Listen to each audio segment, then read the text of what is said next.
Welcome to the beautiful Iraqi Kurdistan. Oh, this is also Iraqi Kurdistan. Wow, this place really gives me the chills. The adventures on this road trip, oh man. And this is Badrhan. Badrhan is my Iraqi Kurdish friend, and he laughs and sings a lot.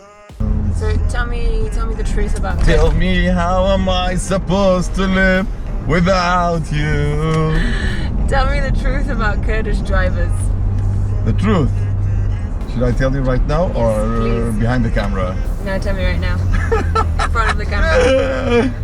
I promise you tons of laughter, fun, and adventure all along the way, but let's get started with some culture and history.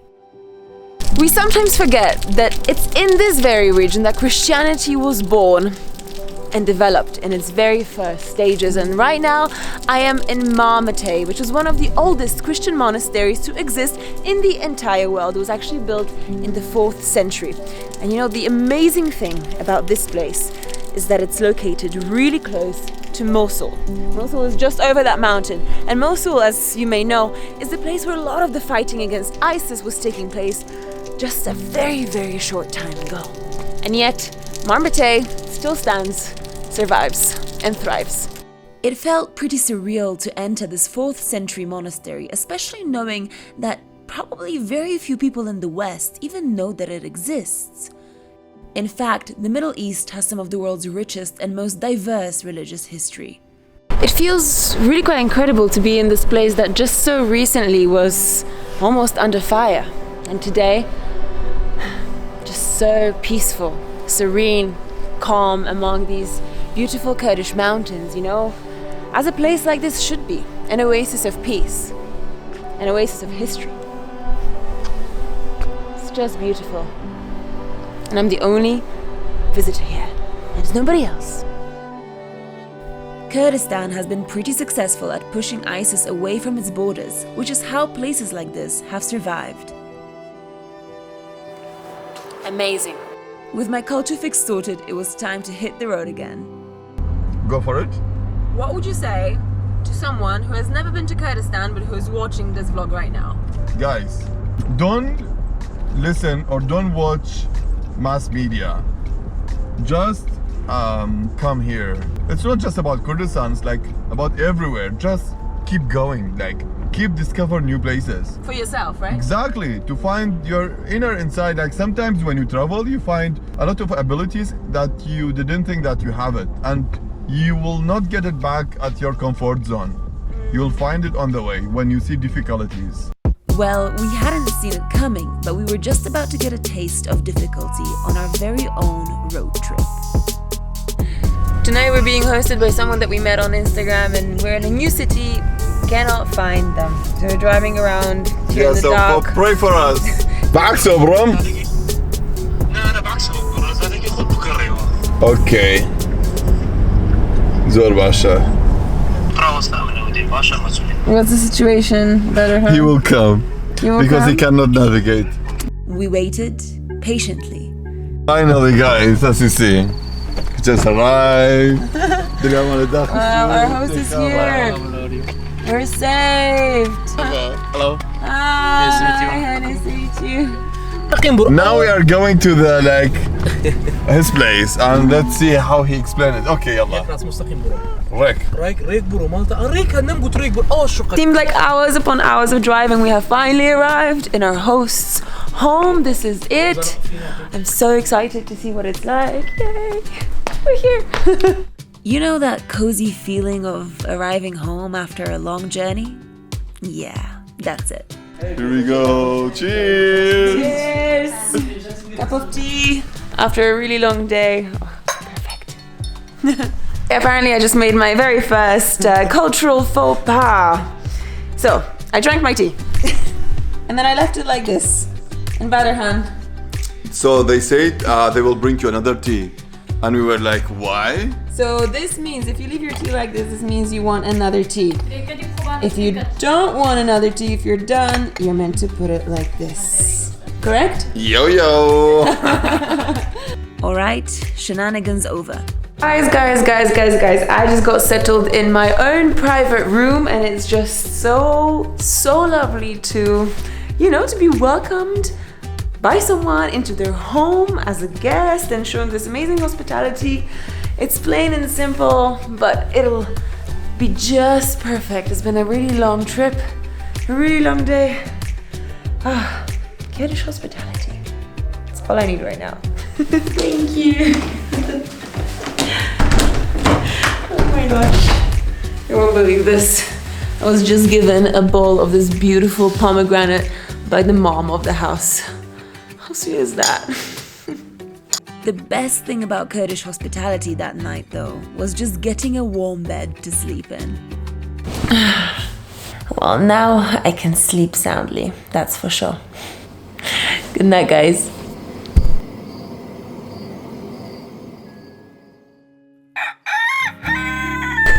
Morning time, another beautiful day here in Iraqi Kurdistan, and I'm just going downstairs to grab breakfast with our host family. Let's go. Hi! Hey, good morning! How are you? Yo. Wow, look at all this. Kurdish breakfasts are usually simple but abundant, with something for everybody, and this one was no different. This is it. Look at that. It's just smothered in this sesame sauce. Wow. Soon enough, it was time to say goodbye to our host, but not without a goodbye dance with Badrhan, of course. Alright, back on the road. Road tripping around Kurdistan is a beautiful thing. However, because of the previous conflicts in the region, sometimes you spot signs like this one. And these signs are there to say, don't hike any further because there are mines ahead. Can you imagine? Mind blown. And that morning, we were headed to the abandoned palace of late dictator of Iraq, Saddam Hussain. Just arrived at the palace, but there is a blockade here just in front of the entrance because it looks like it's a very sensitive place. I mean, there's all these telephone poles, satellites up there. So one of our group just went to ask if we can actually pass and go inside and check it out. Let's see.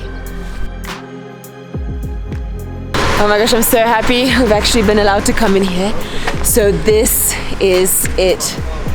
Wow, on top of this giant hill, one of Saddam Hussein's many palaces. This palace built in the late 80s, and as you see there, that was the helicopter place. This is two-floor building. Unfortunately, it got bombarded, and now it's in ruin. Just look at that up there. That entire ceiling, that entire roof and terrace has just been ripped apart completely. Heavy shelling all over here. Look, it's just all these massive chunks of the building are ripped out. Pretty much all the concrete is gone. Wow, crazy. Can you imagine that this was once Saddam Hussein's favorite palace in the region? Look at it now. How time changes everything. Wow, this place really gives me the chills. I mean, physically, literally, because it's really, really cold out here. But also just imagine. I mean, this is like an eagle's nest of sorts. From here, apparently you could see almost as far as Erbil, the capital of Iraqi Kurdistan. And it's all just covered in this thick cloud and mist and fog. And this huge giant ruin standing on top of everything. Gosh.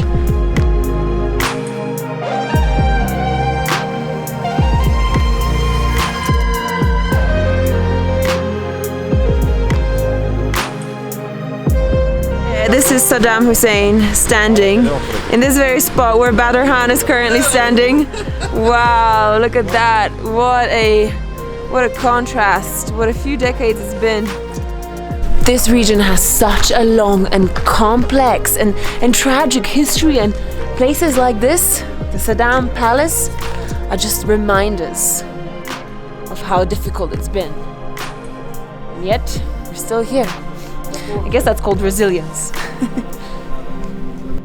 This spot steered my conversation with Badrhan in a more serious direction. Unfortunately, on the recent years until now, there's the bad image about refugee and asylum seeking, either in Europe or America.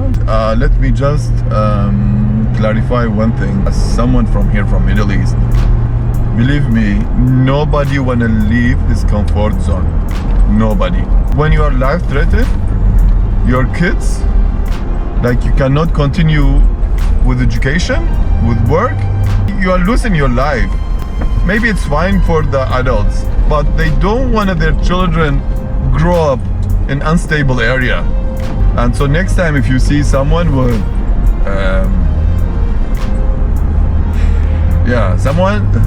we have to stop this.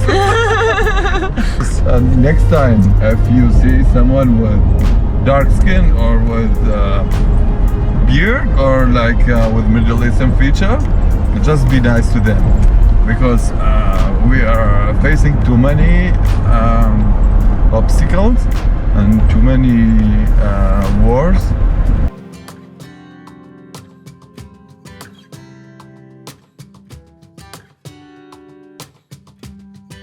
Quick little break in our road trip. We have found a traditional tea house. Let's go inside and have some tea. Kurdistan has a tea culture that takes itself very seriously, and this cafe in Soran also takes Kurdish culture and history seriously, with its quirky interior decor. Very quirky in some instances. Anyway, we watched as our tea was being made and waited patiently because we knew that this stuff would shake us awake and get us ready for the final stretch of the road trip.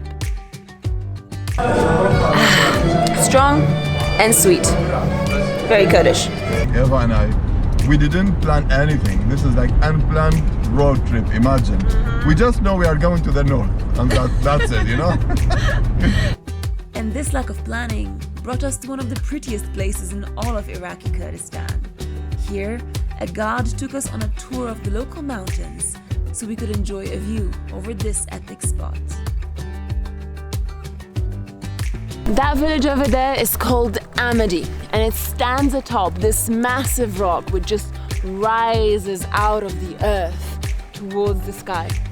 The Kurdish call it the pride of Kurdistan. Oh wow! Thank you so much. Wow! Look at that. Look at that. Just got some nuts from this lovely gentleman. He just brought us up here to admire this beautiful view of Amadi. Oh yeah. Thank you so much. Well, driving is really crazy here. You know, actually in all Middle East. It's like showing your muscle, you know, when it's like showing you are controlling the streets. Yeah. You're the boss. Yeah. So what about you? What's your style of No, driving? you saw my style. Like I'm very calm, as you see. Like I don't know. I never use my phone while I'm driving. You know. No, like, never. And we never try to get accident or crash into another car. Never. No. No evidence at all. No, never using your phone, just using Instagram, right? Yeah, it doesn't count. It's different. because for you guys, you know. Yeah, it's all for you. He's not using the phone. He's just using At Google all, Maps. yeah. Don't do this at home, kids. But thanks to these smartphone things, we soon reached Halabja. Guys, we finally arrived in Halabja at the Pomegranate Festival. Yes, it's a festival dedicated strictly to my favorite fruit. This place looks amazing. It's just pomegranate upon pomegranate upon pomegranate juice and jam and everything you can imagine made out of pomegranate. It's my kind of place. The city of Halabja has a pretty difficult history, which I'll leave for another time. But today it celebrates its ripe soil and abundant fruit. And trust me, there is a lot of that here. A lot of pomegranate. I mean it. A lot. Our first portion of pomegranate, guys. Wow, look at this. Amazing. This stuff is so good. It's just so good. It's like super ripe, delicious. Oh my god, it's so fresh. Oh, it's the best. I don't want to leave. I'm not leaving. And guess what? The more you walk around, the more forms of pomegranate you encounter. Is that even surprising at this point? Cheers! Oh wow, that is so strong. Some of the sweetest juice I've ever had. It's just freshly squeezed pomegranate. Full fresh? Where are you from? Halabja? I could have probably buried myself underneath all of this pomegranate and stayed there forever and hibernated. But the road doesn't wait for anyone. And Badrhan had some pretty important things to share. Remember, I'm a tourist, not a terrorist. Yeah, always. Oh my goodness. You are a terrorist! Behind the wheel, I'm terrorist. the wheel, But oh my when I'm traveling with my backpack, I'm a tourist. Remember? It's the last night of the road trip. How's it been? Wow, no word to describe. We are in Suli. We are ending the road trip on a high note because we are just about to attend a party in an abandoned warehouse factory thing. Get ready, guys. Get ready. Wear your mask and let's go for it. I have no idea what to expect.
Guys, never in a million years would I have expected to see this kind of party here in Kurdistan, in northern Iraq.